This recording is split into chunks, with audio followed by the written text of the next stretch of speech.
What comes to mind when you think of the greatest moments in U.S. sports history? For me, legendary moments that come to mind are Wilt Chamberlain scoring an unbelievable 100 points in a single game, or Jesse Owens winning 4 gold medals in the 1936 Berlin Summer Olympics and his lasting impacts on racial segregation. Or you're like Miles, and you think of NBA legends such as LeBron James winning the NBA Finals with the Cleveland Cavaliers. That's mine. Or more likely, you're just like Braden and Tim, and you think of It's gotta be Miracle on Ice. I'll probably go with Miracle on Ice. Up ahead to Snyder. Shot goes in. But Snyder. topping both Bleacher Report's and Sports Illustrated's list of greatest moments in U.S. sports history is the Miracle on Ice. Rightfully so. It's an incredible story of a USA hockey team made up of scrappy college students epically defeating the greatest hockey team in the world during the 1980s Winter Olympics in the midst of the Cold War. To top off this great victory, the Americans then went on to win gold, locking themselves in place in American history, bringing out so much patriotic pride for our country. You believe in miracles? Yes! Unbelievable. When I think of the greatest moments in American sports history, all of these things come to mind. But what beats it all out for me, as a proud St. Louisan, is a tragically forgotten story of the Miracle on Grass.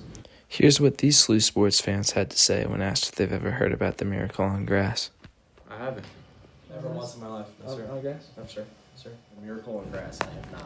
I can't say I blame them, though, as unlike USA Hockey's 1980s team, the Miracle on Grass wasn't the number one Sports Illustrated moment. In fact, it wasn't even mentioned in their top 100. So what was the Miracle on Grass? Much alike the 1980s U.S. hockey team, in the 1950s World Cup, a band of semi-pro Americans defeated the juggernauts of the English national team, a team that at the time was undoubtedly considered by many the greatest team in the world, and were 3-1 favorites to win the tournament.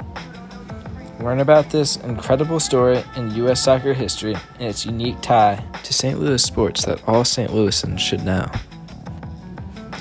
In 1948, Walter Geisler from St. Louis got the job. He was chosen to be the next president of the United States Soccer Football Association. Getting the job effectively made him manager of the U.S. men's national team. Geisler started his soccer career playing in the St. Louis Professional Soccer League, then retiring and rising up through soccer administration. Serving as both manager and USSFA president, Geisler was the prominent voice behind the formation of the team. Familiar with the bounty of soccer talent in St. Louis, Geisler's national team selections included 6 St. Louisans. Let's meet them. First off, earning the starting position in goal was Frank Borghi. Originally a baseball player, Borghi could barely kick a soccer ball and definitely didn't take goal kicks. But it wasn't his feet that got him in the U.S. men's national team. It was his big hands. The same hands that brought him all the way to the Cardinals' AA minor league team.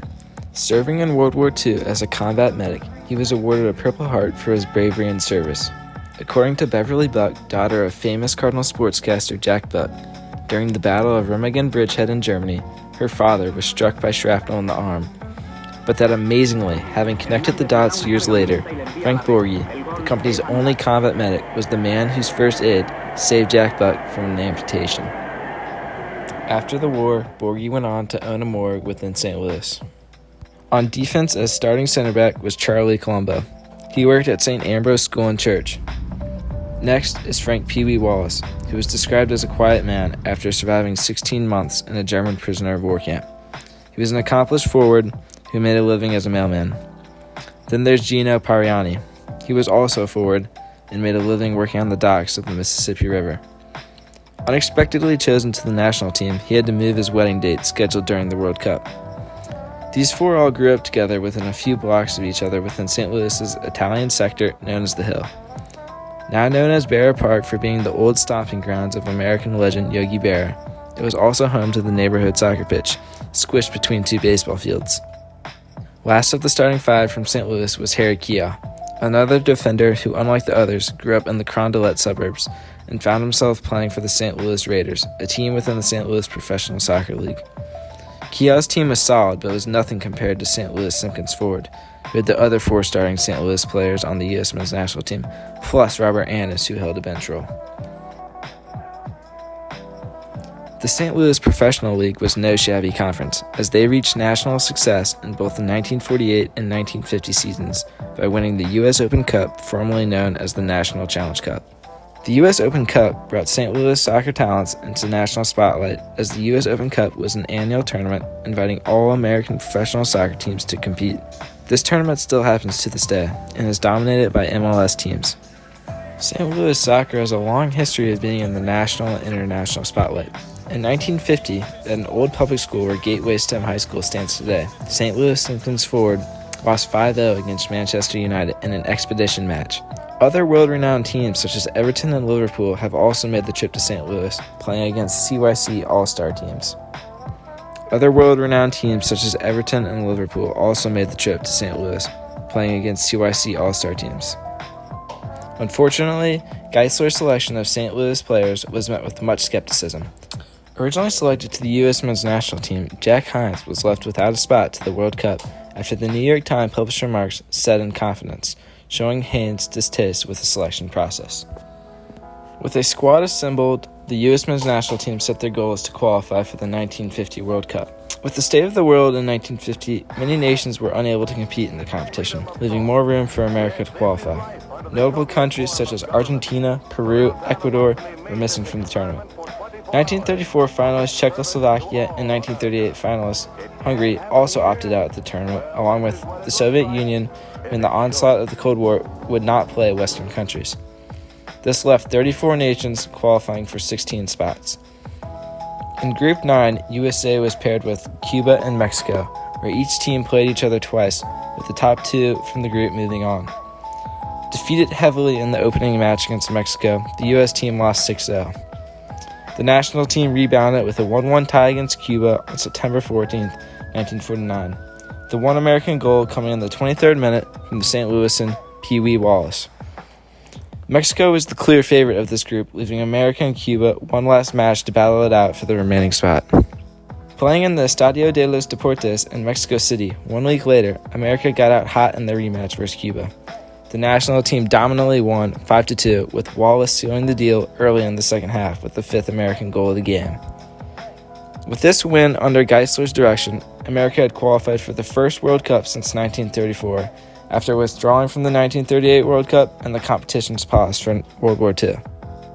With the last 2 World Cups being held in Europe and European resources focused on fixing the destruction of World War II, the U.S. men's national team was off to Brazil. Chosen to Group 2, the national team drawed matches against European powerhouses England and Spain, as well as a formidable opponent in Chile. June 25, 1950, USA had their first match of the World Cup against Spain.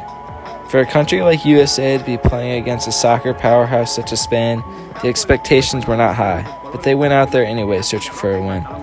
America got on the go quickly, possibly being overlooked by Spain, with St. Louis's Gino Pariani getting the scoring going quickly, with a goal in the 18th minute. Going into the second half, leading by a goal was exactly what the Americans needed to secure the upset. However, late in the match, Spain figured out how to manipulate the Americans' defensive line, scoring 2 consecutive goals in the 76th and 79th minute. With another goal in the 86th minute, Spain effectively came back from behind for the win, shutting out American hopes of victory. Although seeming to be swiftly beaten by the Spanish squad, this match showed glimpses of glory for the national team. Reflecting on the match years later, Harry Caw had this to say. We still were feeling pretty good about ourselves because we had really scared the hell out of Spain. And then we had another 2.5 days in between to play England, so we certainly didn't entertain any ideas we were going to beat them, but we figured we could give them a battle for it. Granted 4 days of rest, America prepared for its next fixture, set to take place on June 29th against World Cup favorites and soccer powerhouse England. Given the name the Kings of Football by the Brazilian press, a World Cup trophy for England was the expectation held by fans around the world. Anything else would have been a complete failure. Luckily for America, one of the greatest goal scorers of his time, Stanley Matthews, a killer striker, was left watching the game from the sidelines.